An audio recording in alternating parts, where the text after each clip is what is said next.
1 గంటన్నరకి cash petition పైన తీర్పు 1 గంటన్నరకి postpone చేయడం జరిగింది. మరి దీని మీద ఏమంటారు? అంటే మళ్ళీ పోస్ట్పోన్ అయిందని చెప్పుకోవచ్చు క్యాష్ పిటిషన్ కి సంబంధించి తీర్పు. సో దీన్ని ఎలా చూడాలి? ఇది అవును, నేను కూడా అది వింటున్నాను. మళ్ళా వాయిదా పడేటువంటి ఆ, ఆ, ఇదే కనిపిస్తుంది. ఆ తీర్పు అయితే ఇప్పట్లో రాదు, వాయిదా పడుతుంది. కానీ బెయిల్ కూడా రాకపోతే టీడీపీ యొక్క నెక్స్ట్ చర్య ఏముంటుందంటే పెద్ద పెద్ద సమావేశాలు ఏర్పాటు చేసి చంద్రబాబు నాయుడుకు అన్యాయం జరుగుతుంది, ఇది అక్రమ కేసు, ఈ అక్రమ కేసులు ఎత్తివేయాలి, ఐఆమ్ విత్ చంద్రబాబు అనేటువంటి ప్లకార్డ్స్ తో ఏదైతే ప్రదర్శన జరుగుతుందో దేశం అంతా కూడా ఈ ప్రదర్శన జరుగుతాయి. ముఖ్యంగా ఆంధ్ర తెలంగాణలో ఎక్కువ పెద్ద పెద్ద మీటింగ్స్ ఇవి జరిగే అవకాశం ఉంటుంది.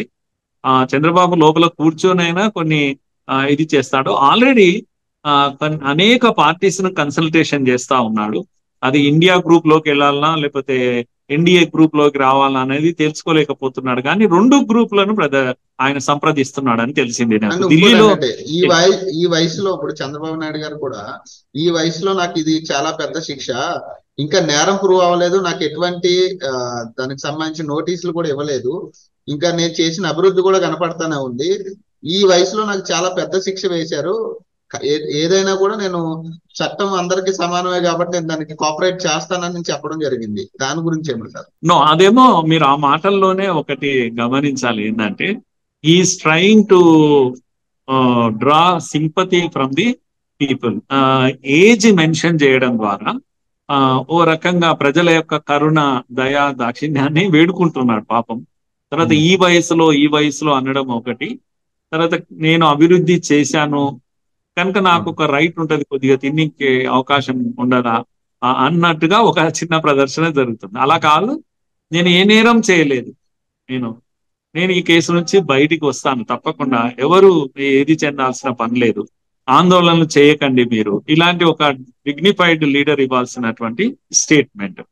కనుక ఆ వాయిస్ లోనే ఒక రకమైనటువంటి సారీ టోన్ కనిపిస్తా ఉంది. వయసును ముందు పెట్టవద్దు. ఇప్పుడు మీరు ముఖ్యమంత్రిగా ఒక దశాబ్ద కాలం ఇక్కడ కంబైన్డ్ స్టేట్ కు ఇటుకి అన్నిటి చేశారు కనుక మీ వాయిస్ లో తేడా రాకూడదు.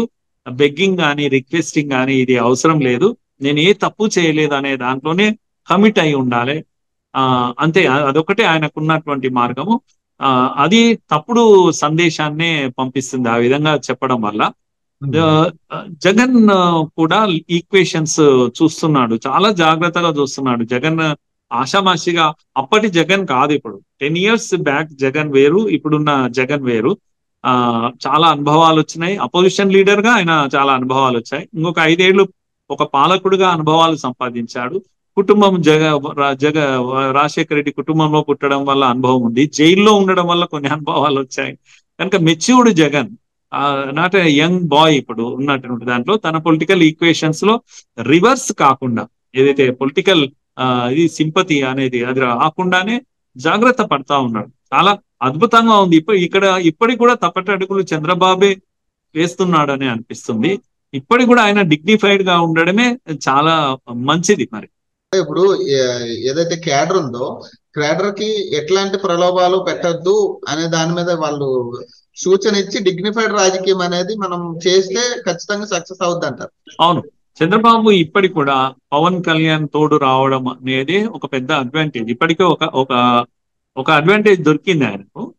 కనుక వాస్తవంగా పవన్ కళ్యాణ్ తో కలిసి చంద్రబాబు క్యాడర్ అంతా కూడా ఈ ఆరోగెన్స్ ను బంద్ చేసి, గతంలో ఉన్న ఆరోగెన్స్ వీళ్ళకు ఉంది.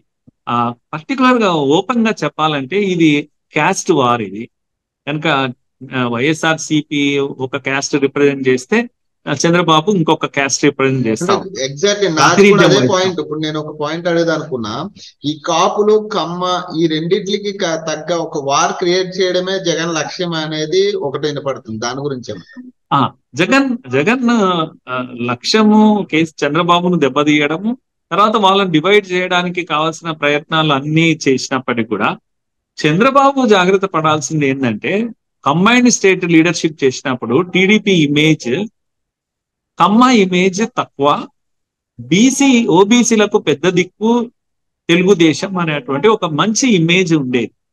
ఇప్పుడు ఆ ఇమేజ్ డ్యామేజ్ అయింది కొంత. కమ్మల పార్టీగానే పూర్తిగా తెరకెక్కింది. దాంతో ఏమైతుందంటే విసుగు చెందుతున్నారు అదర్ కమ్యూనిటీస్, ముఖ్యంగా బ్యాక్వర్డ్ కమ్యూనిటీస్ ఒక రకమైన ఫ్రస్ట్రేషన్ తో ఉన్నారు, విసుగు చెందుతున్నారు. నిమ్న వర్గాల కమ్యూనిటీస్ జగన్ తో కంఫర్టబుల్ గా ఉన్నారు. ముఖ్యంగా దళితులు, ఎస్సీ ఎస్టీలు, మైనారిటీలు వీళ్ళంతా కూడా జగన్ తో చాలా కంఫర్టబుల్ గా ఉన్నారు. రెడ్డి కమ్యూనిటీ అయితే ఆయనతోటే ఉంది. రెడ్డి కమ్యూనిటీ అరగెంట్ గా తమ కమ్యూనిటీ లాగా అరగెంట్ గా బిహేవ్ చేయడం లేదు. అది జగన్ సాధించినటువంటి విజయం. ఎక్కడ కూడా ఇది మాది, మా మా ప్రభుత్వం ఇది, మా కులం యొక్క రెడ్డి ప్రభుత్వం ఇది అనేటువంటి ప్రదర్శన ఎక్కడ కూడా వాళ్ళు చేయడం లేదు. ఆ జాగ్రత్త పడుతున్నారు. అలాగే చంద్రబాబు విషయంలో జరిగిన పొరపాటే అది. అది కనుక సరిదిద్దుకుంటే కాపులతో కలిసి కాపురం చేయగలుగుతారు. కాపులతో కలిసి కాపురం చేయగలిగితే వీళ్ళు అధికారానికి వచ్చే అవకాశం ఉంటది ఇప్పటికి కూడా. Right right right